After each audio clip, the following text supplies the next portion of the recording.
16 வருஷம் பணி செஞ்சு கேப்டனாக அங்கேருந்து ஓய்வு பெற்றிருக்கீங்க. இப்போது சாதாரணமாக போலீஸில் நமக்கு ஹைரார்க்கி தெரியும். கான்ஸ்டபிள்லேருந்து டிஜிபி வரைக்கும் ஒரு ஹைரார்க்கி இருக்குது. ஆமாம். கப்பலில் என்ன சார் ஹைரார்க்கி? அதாவது முதல்ல நேயர்கள் அனைவருக்கும் என்னோட வணக்கத்தை தெரிவிச்சுக்கிறேன். கப்பலில் 2 துறைகள் இருக்கிறது. ஒன்று வந்து நாட்டிக்கல், அது டெக் சைடுன்னு சொல்லுவாங்க. இன்னொன்று வந்து மரீன் இன்ஜினியரிங், அது வந்து இன்ஜினியரிங் சைடுன்னு சொல்லுவாங்க. நாட்டிக்கலில் பார்த்தீங்கன்னா ஹைரார்க்கி வந்து முதல்ல மேலே இருக்கிறவர் கேப்டன், அவருக்கு கீழே இருக்கிறவர் சீஃப் ஆஃபீஸர், அதுக்கு கீழே இருக்கிறவர் செகண்ட் ஆஃபீஸர், அப்புறம் தேர்ட் ஆஃபீஸர், அப்புறம் கடைநிலை ஊழியரான கேடேட்டுன்னு இருப்பாங்க. அதுக்கு கீழே பணியாளர்கள் நிறைய பேர் இருப்பாங்க.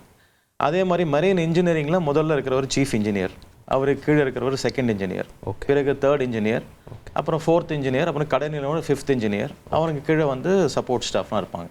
இந்த மாதிரி 2 துறைகள். மேல்மட்டம் நாட்டிக்கலில் கேப்டன், மெரைன் இன்ஜினியரிங்கில் சீஃப் இன்ஜினியர், கடைநிலையில் வந்து இங்கே கேடேட்னு இருப்பாங்க, அங்கே ட்ரெயினிஸ்ன்னு இருப்பாங்க, அவங்களுக்கு கீழே வந்து சப்போர்ட் லெவல் பீப்புள் இருப்பாங்க. ஓகே. இப்போது நம்ம நிகழ்ச்சியை பார்க்குற +2 முடித்த மாணவர்கள் இப்போது இந்த மாதிரி பதவிகளை அடைய முடியுமா? அதுக்கு டிகிரி அவசியம் தேவைப்படுதா? என்ன சம்பளம் கிடைக்க வாய்ப்பு இருக்குது சார்? ஓகே, கண்டிப்பாக மாணவர்கள் அனைவரும் இதை அடையக்கூடிய ஒரு எல்லை தான். அதுக்கு மினிமம் ரிக்வயர்மெண்ட் பார்த்தீங்கன்னா +2, அதாவது ஹையர் செகண்டரியில் வந்து மேக்ஸ், ஃபிசிக்ஸ், கெமிஸ்ட்ரி அந்த படிப்பு இருக்கணும். அதில் ஆவரேஜாக வந்து அக்ரிகேட்னு சொல்கிற 60% இருக்கணும். இங்கிலீஷில் ஒரு 55% இருக்கணும். இது இருந்ததுனாக்க இந்த 2 துறைகளையுமே அவங்க ஜாயின் பண்ணலாம். ஜாயின் பண்ணிவிட்டு அப்புறம் சில எலிஜிபிலிட்டி டெஸ்ட்டு, அப்புறம் ஆல் ஓவர் இந்தியா எக்ஸாமினேஷன்ஸ் இருக்குது. அதெல்லாம் பாஸ் பண்ண அப்புறம் இந்த துறைக்குள்ளே நுழைஞ்சிடலாம். ஓகே, அதுதான் முதல்ல எலிமெண்ட்ரியாக அதை ஃபஸ்ட்டு ஃபேஸ் அப்படின்னு சொல்லுவோம். அதாவது முதல் ஃபேஸ் வந்து இன்ஸ்டிடியூஷன் எலிஜிபிலிட்டி ஃபேஸ். ஓகே, நான் அதுக்கு தான் சொன்னது. எலிஜிபிலிட்டி ஃபேஸுக்கு ஃபிசிக்ஸ், கெமிஸ்ட்ரி, மேக்ஸ் இருக்கணும், இங்கிலீஷ் இருக்கணும். ஓகே. அப்புறம் ஆல் ஓவர் இந்தியா டெஸ்ட் எழுதி பர்சனல் இன்டர்வியூலாம் அட்டன் பண்ணிட்டு துறைக்குள்ளே வராங்க, டெஸ்ட் எலிஜிபிள் ஆகிட்டாங்க. பிறகு இன்ஸ்டிடியூஷனல் ஃபேஸ், ஒரு காலேஜில் தங்கி அவங்க படிக்கணும். அது 3 வருட காலமோ இல்லை ஒரு 4 வருட காலமோ, சில துறைகளுக்கு வந்து ஒரு வருடம், அந்த மாதிரி 6 மாதங்கள், அந்த மாதிரியும் வந்து பயிற்சிகள் இருக்குது. ஓகே. அந்த இன்ஸ்டிடியூஷனல் ஃபேஸ் முடிஞ்ச பிறகு 3வது ஃபேஸ் தான் வந்து ஆன்போர்ட் ட்ரைனிங் அப்படின்னும். ஓகே. அதான் இங்கே படித்ததை வந்து கப்பலில் போய் அவங்க வந்து வேலையாக செஞ்சு அதை பழகுவாங்க. அந்த தியரியும் ப்ராக்டிஸையும் அலைன் பண்ணுற ஃபேஸ் அது ஆன்போர்ட் ஃபேஸ்னு.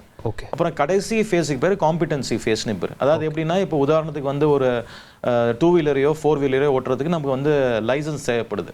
அதே மாதிரி ஒரு கப்பலை நேவிகேட் பண்ணுறதுக்கு ஒரு சர்டிஃபிகேட் ஆஃப் காம்பிடன்சின்னு தேவை. ஓகே. அந்த காம்பிடன்சி அடையிற ஃபேஸ் தான் அந்த 4வது பருவம். அது முடிஞ்சப்பறம் ஒரு நிரந்தர ஊழியராக ஒரு சர்வதேச லெவலில் அங்கீகரிக்கப்பட்ட ஒரு மாலுமியாக அவர் ஆயிடுறார். ஓகே. அதுதான் வந்து எந்தெந்த வேலைக்கு எவ்வளவு சம்பளம் கிடைக்க வாய்ப்பு இருக்குது சார்? அதாவது சராசரியாக பார்த்தோம்னாக்கா ஒரு கேப்டன், சீஃப் இன்ஜினியர் லெவலில் இன்னி தேதிக்கு வந்து அவங்களோட எக்ஸ்பீரியன்ஸ் எல்லாம் பொறுத்து பார்த்தீங்கன்னா ஆவரேஜாக ஒரு $10,000 வந்து வாய்ப்பு இருக்குது. அது மாதிரி தான் வாங்கிட்டு இருக்காங்க.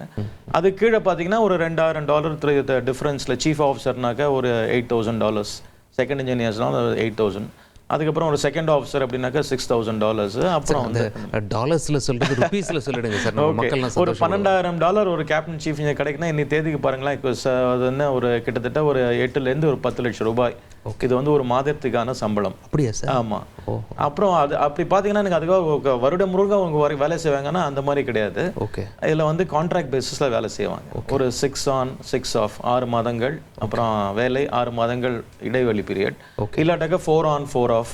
அதெல்லாம் அவங்களோட எக்ஸ்பீரியன்ஸை பொறுத்து இருக்குது. ஓகே. ஸோ சம்டைம்ஸ் வந்து 6 on இப்போ ஒரு 6 மாதங்கள் இருந்தார். அவர் வந்தப்புறம் சில பேர் வந்து ஃபுல் 6 மாதமும் வீட்டில் இருக்கும். சம்டைம்ஸ் பிரியப்பட மாட்டாங்க. ஒரு 2-3 மாதங்கள் இருந்துட்டு திரும்ப கூட ஜாயின் பண்ணுவாங்க. அதெல்லாம் அந்த லீவ் பீரியட் வந்து ரொம்ப ஃப்ளெக்சிபிள் தான். ஓகே. அதுதான் இதில் வந்து உங்களுக்கு ஒரு அதான் நீங்கள் வந்து ஒரு மாதத்துக்கு நீங்கள் ஒரு $12,000 அப்படின்னாக்கா நீங்கள் ஒரு வருஷத்தில் நீங்கள் யோசிக்கலாம்.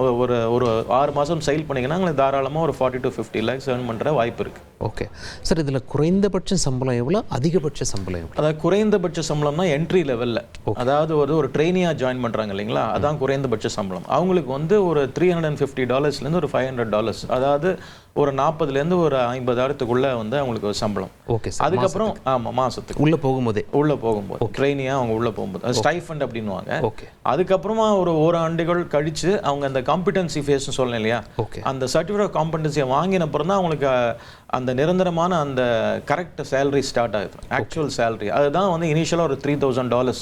ஓகே. அதுதான் $3,000 பார்த்தீங்கன்னா இன்னி தேதிக்கு ஒரு 2-3 லட்ச ரூபா சம்பளம். மாசத்துக்கு அவ்வளோ சம்பாதிக்கலாம். ஓஹோ.